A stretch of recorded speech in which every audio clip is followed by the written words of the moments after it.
മാതാവിനും തിരുക്കുമാരനും ഒരായിരം നന്ദി. എൻ്റെ പേര് സോന വിനു. ഞാൻ അറുന്നൂറ്റിമംഗലം സെൻറ്റ് ജോസഫ് ഇടഭാഗമാണ്. ഞാൻ സെപ്റ്റംബർ 20 2024 സെപ്റ്റംബർ 20 ഞാൻ ഇവിടെ വന്ന് ഉടമ്പടി എടുക്കുന്നത്. അപ്പോൾ ഞാൻ ഉടമ്പടി എടുത്തുകൊണ്ടിരുന്ന സമയത്ത് തന്നെ എനിക്ക് ജർമ്മനിയിൽ നിന്ന് ഒരു ഹോസ്പിറ്റൽ ഇൻ്റർവ്യൂ വരാൻ 27 സെപ്റ്റംബർ 27 ഒരു ഹോസ്പിറ്റൽ ഇൻ്റർവ്യൂ ഉണ്ടെന്ന് മെയിൽ വന്നു. അപ്പോൾ ഞാനിവിടെ ഉടമ്പടി എടുത്ത് ഇറങ്ങിക്കഴിഞ്ഞപ്പോഴേക്കും അച്ഛൻ എന്നോട് പറഞ്ഞു, എടി നീ ഒന്ന് മെയിൽ ചെക്ക് ചെയ്ത് എന്തെങ്കിലും മെയിൽ വന്നോ നോക്കാൻ പറഞ്ഞു. അപ്പോൾ അങ്ങനെ മെയിൽ നോക്കിയപ്പോഴാണ് ഞാൻ അറിയണത് എനിക്ക് 27 ഒരു ഇൻ്റർവ്യൂ വന്നിട്ടുണ്ടെന്ന്. അങ്ങനെ 27 ഞാൻ ഇൻ്റർവ്യൂവിന് വീഡിയോ ഓണാക്കിയ സമയത്ത് ചെറുതായിട്ടൊരു മഴ പെയ്തു. അപ്പോൾ ആ മഴ പെയ്തപ്പോഴേ തന്നെ വൈഫൈ കണക്ഷനും നെറ്റ് കണക്ഷനും എല്ലാം പോയി. എനിക്ക് അവർ പറയണ ഒന്നും കേൾക്കത്തില്ലായിരുന്നു. അപ്പം അവർ എന്താ ചോദിക്കണേന്ന് എനിക്ക് മനസ്സിലാവണില്ല. പക്ഷെ ഞാൻ എന്തൊക്കെയോ ആൻസേഴ്സ് പറയണുണ്ട്. അപ്പം എന്നെ കൊണ്ടുപോകുന്ന ചേട്ടായും ആ ഇൻ്റർവ്യൂവിനകത്തുണ്ടായിരുന്നു. ഞാൻ ഇൻ്റർവ്യൂ കഴിഞ്ഞ് ചേട്ടായിനെ വിളിച്ച് ചോദിച്ചു, ചേട്ടായി ഞാൻ അവർ പറയണേ ഞാൻ ആൻസർ ചെയ്തേന്ന് ചോദിച്ചു. അപ്പോൾ ചേട്ടായി പറഞ്ഞു, അതേടി നീ അവർ പറഞ്ഞതിനെ ഞാൻ ആൻസർ ചെയ്തേ. അപ്പോൾ അവർ ഇൻ്റർവ്യൂവിൻ്റെ സമയത്ത് എനിക്കൊന്നും കേൾക്കണില്ലെന്ന് ഞാൻ അവരോട് പറഞ്ഞപ്പോൾ അവരെന്നോട് പറഞ്ഞു ഒരു ഇൻ്റർവ്യൂവും കൂടെ കാണുമെന്ന് അവർ പറഞ്ഞു. പിന്നെ അവർ ലാസ്റ്റ് ഫെബ്രുവരി 1 പറഞ്ഞു. അത് മാത്രമേ ഞാൻ കേട്ടോളൂ ഏറ്റവും അവസാനമായപ്പോൾ. അപ്പോൾ അത് ഞാൻ മാതാവിനോട് പ്രാർത്ഥിച്ചു, മാതാവേ എനിക്ക് ഇനി ഒരു ഇൻ്റർവ്യൂവും കൂടെ തരരുതേ, ഇതിന് തന്നെ എന്നെ പാസ്സാക്കണേ. അപ്പം ഇൻ്റർവ്യൂവിന് ഇരുന്ന സമയത്തായാലും ഞാൻ തൈലം തേച്ചും കാശുരൂപം കൈ പിടിച്ചുമായിരുന്നു ഇൻ്റർവ്യൂവിന് ഇരുന്നത്. അപ്പോൾ അതിൽ നിന്ന് ചേട്ടായി പറഞ്ഞു, എടി ഇല്ല ഇനി ഒരു ഇൻ്റർവ്യൂ ഇല്ല, അവർ സെലക്റ്റായി, ഇനി ബാക്കി കാര്യങ്ങളൊക്കെ അവർ മെയിൽ അയക്കുമെന്ന് പറഞ്ഞു. അത് കഴിഞ്ഞ് ഒക്ടോബർ 23 എനിക്ക് ജർമ്മൻ B2 എക്സാമാണ്. ഞാൻ 3 പ്രാവശ്യം ഇതിന് മുമ്പ് എക്സാം എഴുതിയിട്ട് എനിക്ക് ഒരു മൊഡ്യൂൾ കിട്ടണില്ലായിരുന്നു. ബാക്കി 3 മൊഡ്യൂൾ ഞാൻ പാസ്സായി, 4 മൊഡ്യൂളുള്ളതിൽ. അപ്പോൾ ആ ഒരു മൊഡ്യൂളിൻ്റെ റീഡിങ്ങിൻ്റെ എക്സാം ആയിരുന്നു എനിക്ക് ഒക്ടോബർ 23. അപ്പോൾ അതിന് മുമ്പ് ഞാനിവിടെ വന്ന് അച്ഛനെ കണ്ടു, പ്രാർത്ഥിച്ചു, ബ്ലെസ്സിങ് വാങ്ങിയിട്ട് പോയി.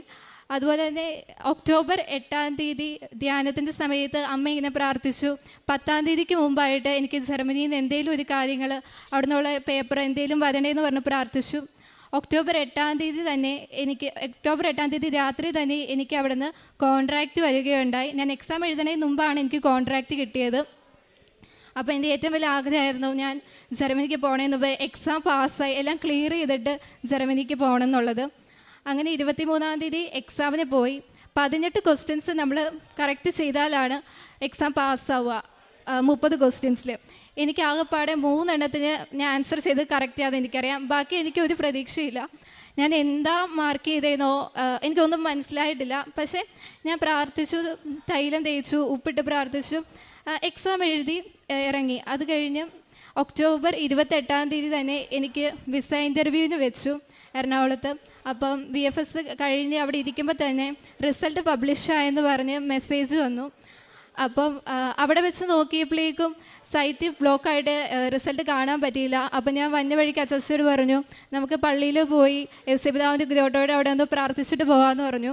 അപ്പം ഞങ്ങളുടെ ഇടവക പള്ളിയിൽ എത്തിയപ്പോഴേക്കും യേശുപിതാവിൻ്റെ അവിടെ വെച്ച് ഞാൻ പറഞ്ഞു, എൻ്റെ യേശുപിതാവ് ഇനി എനിക്ക് എക്സാം എഴുതാൻ വയ്യ, ഇതിലെന്നെ പാസ്സാക്കണേന്ന് പറഞ്ഞ് നോക്കിയപ്പം ഞാൻ എക്സാം പാസ്സായി. എനിക്ക് 67 മാർക്ക് കിട്ടി, ഞാൻ പാസ്സായി.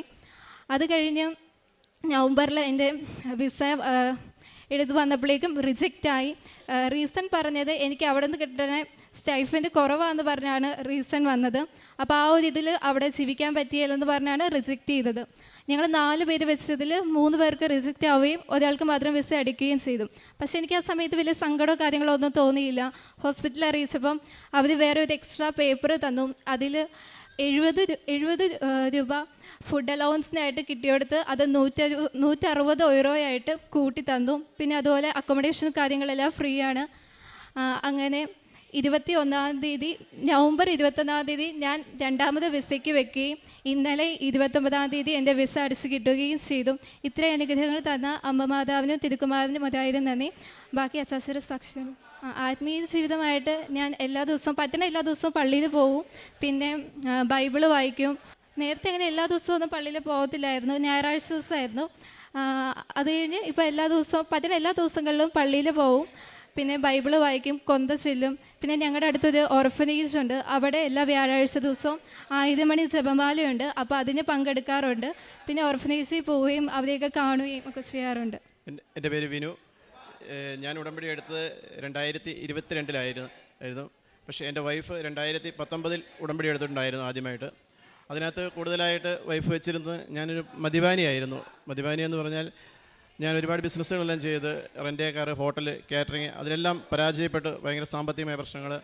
മദ്യപാനം എന്ന് പറയുമ്പോൾ എനിക്ക് രാവിലെ മുതൽ വെളുപ്പിനെ തുടങ്ങും. അതിൽ നിന്ന് ഒരു മോചനം കിട്ടാനായി. പക്ഷേ എനിക്കും മദ്യപിക്കരുതെന്ന് ആഗ്രഹമുണ്ടായിരുന്നു. പക്ഷേ എല്ലാ ദിവസവും വീണ്ടും വീണ്ടും മദ്യപിക്കും. അത് ഒരു ദിവസം ഒരു ലിറ്ററിൽ മേളിലൊക്കെ കഴിക്കുമായിരുന്നു.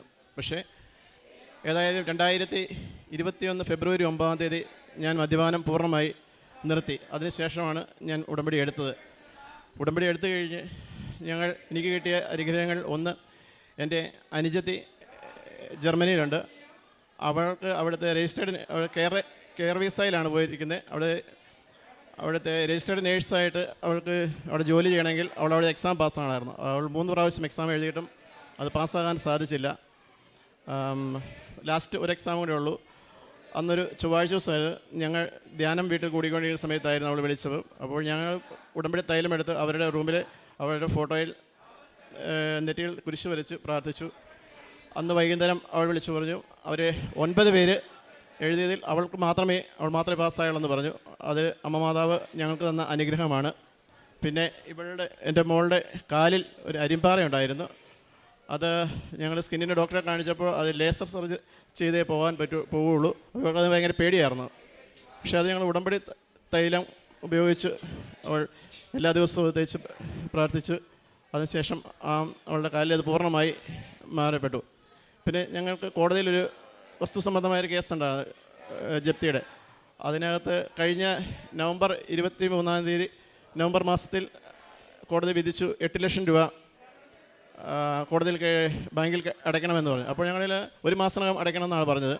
ആ സമയത്ത് ഞങ്ങളിൽ പൈസ ഒന്നും ഇല്ലായിരുന്നു അടയ്ക്കാനുള്ളത്. അപ്പോൾ എങ്ങനെ അടയ്ക്കും എന്നുള്ളതിനകത്ത് യാതൊരുവിധ ഇതുമില്ലായിരുന്നു. പക്ഷേ 30 ദിവസം കോടതി അവധി തന്നു. പക്ഷേ അത് 25 ദിവസത്തിനകം ആ മുഴുവൻ പൈസയും ഞങ്ങൾ കോടതിയിൽ അടച്ച് അതിന് സ്റ്റേ വാങ്ങി പോകാൻ സാധിക്കുന്നുണ്ട്. ഇന്നലെ ഇവളുടെ വിസയ്ക്ക് ഇന്നലെ 1 പ്രാവശ്യം റിജക്റ്റ് ആയതുകൊണ്ട് ടെൻഷനായിരുന്നു. ഇന്നലെ കൊറിയർ ഓഫീസിൽ നിന്ന് വിളിച്ചു കഴിഞ്ഞപ്പോൾ ഞാൻ ബൈബിൾ എടുത്ത് വായിച്ചു കഴിഞ്ഞപ്പോൾ എനിക്ക് യെശയ്യാ 54 വചനമാണ്. അതിനകത്ത് മുഴുവൻ വാഗ്ദാനങ്ങളായിരുന്നു അതിൽ. അതുകൊണ്ട് ഇത്രയൊക്കെ അനുഗ്രഹമാണ് എന്ന മാതാവിന് 1000 നന്ദി. പിന്നെ എൻ്റെ ആത്മീയ ജീവിതം എന്ന് പറഞ്ഞാൽ ഞാൻ നേരത്തെ ഒന്നും പള്ളിയിലൊന്നും പോകാറില്ലായിരുന്നു. അങ്ങനെ വീട്ടിൽ നിന്ന് വൈഫൊക്കെ നിർബന്ധിക്കുമ്പോൾ പള്ളിയിൽ പോകുകയെന്ന് പറഞ്ഞ് ഹോട്ടലിൻ്റെ അടുത്ത് റൂമുണ്ടായിരുന്നു, അവിടെ പോയിരുന്ന് മദ്യപിച്ച് കിടക്കാറേ ഉള്ളായിരുന്നു. പക്ഷേ ഞാനിവിടെ വന്ന് ഉടമ്പടി എടുത്ത ശേഷം ഒരു ദിവസം പോലും പള്ളിയിൽ മുടക്കാതെയും എല്ലാവിധം പോകുന്നുണ്ട്. അത്രയൊക്കെയാണ്. കാരുണ്യപ്രവർത്തനം അടുത്തുള്ളൊരു 2 ഓർഫനേജ് ഉണ്ട്, അവിടെ പോകാറുണ്ട്. ചെറിയ രീതിയിലൊക്കെ അവരെ സഹായിക്കാറുമുണ്ട്. പത്രം വിതരണം ചെയ്യാറുണ്ട്. ഇവിടെ വന്ന് എല്ലാ മാസവും പത്രം മേടിച്ച് വിതരണം ചെയ്യാറുണ്ട്. പുറപ്പാടിൻ്റെ പുസ്തകം 19:8 തിരുവചനം അരുളി ചെയ്യുന്നു, കർത്താവ് കൽപ്പിച്ചതെല്ലാം ഞങ്ങൾ ചെയ്തു കൊള്ളാം.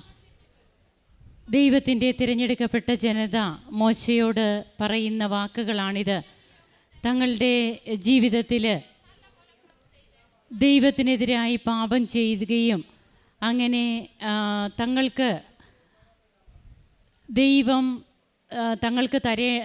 തങ്ങൾക്ക് വാഗ്ദാനം ചെയ്തിരുന്ന വാഗ്ദാന നാട് പ്രാപിക്കുവാനായിട്ടുള്ള ആ ഒരു ഫലപ്രദമായ രീതിയിലുള്ള ഒരു ജീവിതം അത് തങ്ങൾ നയിക്കുന്നില്ല എന്നുള്ള ഒരു അവസ്ഥയിൽ ജനം പിന്നീട് അനുതപിക്കുന്നതും കർത്താവ് കൽപ്പിച്ചതെല്ലാം ഞങ്ങൾ ചെയ്തു കൊള്ളാമെന്ന് പറഞ്ഞ് വീണ്ടും എങ്ങനെയാണ് ആ ഉടമ്പടി ജനതയുടെ ജീവിതത്തിലേക്ക് ദൈവം ഇറങ്ങി വരുന്നത്. സാക്ഷ്യ പേടകവുമായിട്ട് ജനം മുമ്പോട്ട് പോകുമ്പോൾ അവരുടെ മുൻപിൽ പല തടസ്സങ്ങളും അവർക്ക് തരണം ചെയ്യാനൊക്കെ സാധിക്കുന്നുണ്ട്. ഇന്ന് പരിശുദ്ധ അമ്മ, പുതിയ നിയമത്തിലെ വാഗ്ദാന പേടകമായ അമ്മയുടെ മധ്യസ്ഥതയിൽ ഓരോ കുടുംബവും എങ്ങനെയാണ് കർത്താവിനോട് ഞങ്ങളുടെ ജീവിത രീതികൾ ഞങ്ങൾ മാറ്റിക്കൊള്ളാം എന്നുള്ള ആ ഒരു വാക്ക് അത് അവരുടെ ജീവിതത്തിൽ എങ്ങനെ പ്രാവർത്തികമാക്കുന്നു. പിന്നീട് കൃപകൾ ലഭിക്കുന്നതിനുള്ള സാഹചര്യങ്ങളൊക്കെ നാം തന്നെയാണ് നമ്മുടെ ജീവിതത്തിൽ ഉണ്ടാക്കേണ്ടത്. അതായത് സ്വാതന്ത്ര്യം മനുഷ്യന് ദൈവം നൽകിയിട്ടുണ്ട്. നന്മ ചെയ്യുവാനും നന്മ സ്വീകരിക്കുവാനും അല്ലെങ്കിൽ ഏത് രീതിയിൽ നാം മുമ്പോട്ട് ജീവിക്കണം, ഇതിനൊക്കെ സ്വാതന്ത്ര്യം നമുക്കാണുള്ളത്. ഈ സ്വാതന്ത്ര്യത്തെ ദൈവം ഒരിക്കലും തിരിച്ചെടുക്കുന്നില്ല. എന്നാൽ ഉടമ്പടിയിലൂടെ ഈ സ്വാതന്ത്ര്യത്തെ വിവേചിച്ചറിയുവാൻ എന്താണ് തങ്ങൾ ചെയ്യേണ്ടത്, ഏത് രീതിയിലൂടെ തങ്ങൾ മുമ്പോട്ട് പോകണം, ദൈവത്തെ നാം എങ്ങനെ സ്നേഹിക്കണം, ഇതൊക്കെയാണ് ഉടമ്പടി നമ്മെ പഠിപ്പിക്കുക. അങ്ങനെ ഉടമ്പടി ജീവിതത്തിലൂടെ തൻ്റെ മകൾക്ക്, അതായത് ആ മകളും ഇവിടെ വന്ന് ഉടമ്പടി എടുത്ത കുട്ടിയാണ്, തൻ്റെ ജീവിതത്തിലുമൊക്കെ വന്ന മാറ്റങ്ങൾ എങ്ങനെ, ഇന്ന് തനിക്ക് ഒരു ജോലി സാധ്യതയും ഒക്കെ ആയിട്ട് ജർമ്മനിയിലേക്ക് പോകുന്ന മകളും, അതുപോലെ തൻ്റെ മദ്യപാന ശീലം അതൊക്കെ 15 വർഷമായിട്ടൊക്കെ തനിക്കുണ്ടായിരുന്നതാണ്. അതിൽ നിന്നെല്ലാം മോചനം നേടുവാൻ സാധിച്ചു. പിന്നീട് തങ്ങൾക്ക് വരുമാന മാർഗങ്ങൾ ഉയർന്നു. ഇന്ന് തൻ്റെ ജീവിതത്തിൽ താൻ ഈശോയ്ക്ക് സാക്ഷിയായിട്ട് എങ്ങനെ ജീവിക്കുന്നു, ഇതൊക്കെയാണ് ഈ അപ്പനും മകളും നമ്മോട് സംസാരിക്കുന്നത്. കർത്താവ് കൽപ്പിച്ചതെല്ലാം ചെയ്തു കൊള്ളാമെന്ന് പറഞ്ഞ് വാഗ്ദാനം ചെയ്ത് ഉടമ്പടി ജനത പഴയ നിയമത്തിൽ ഉടമ്പടി ജീവിതം ദൈവത്തിൻ്റെ വാഗ്ദാന പേടകവുമായിട്ട് മുമ്പോട്ട് പോയെങ്കിൽ ഇന്ന് പുതിയ ഉടമ്പടി നമുക്ക് നൽകിയിരിക്കുകയാണ്. പുതിയ നിയമത്തിൽ ഈ വാഗ്ദാന പേടകമായ അമ്മയെയും കൊണ്ട് എങ്ങനെയാണ് നമ്മുടെ ജീവിതത്തിലെ പ്രതിസന്ധികളിൽ ഈശോയെ നമ്മുടെ ജീവിതത്തിലേക്ക് നമുക്ക് സ്വീകരിക്കാനാവുക, ജീവിതത്തിലെ വ്യക്തിപരമായ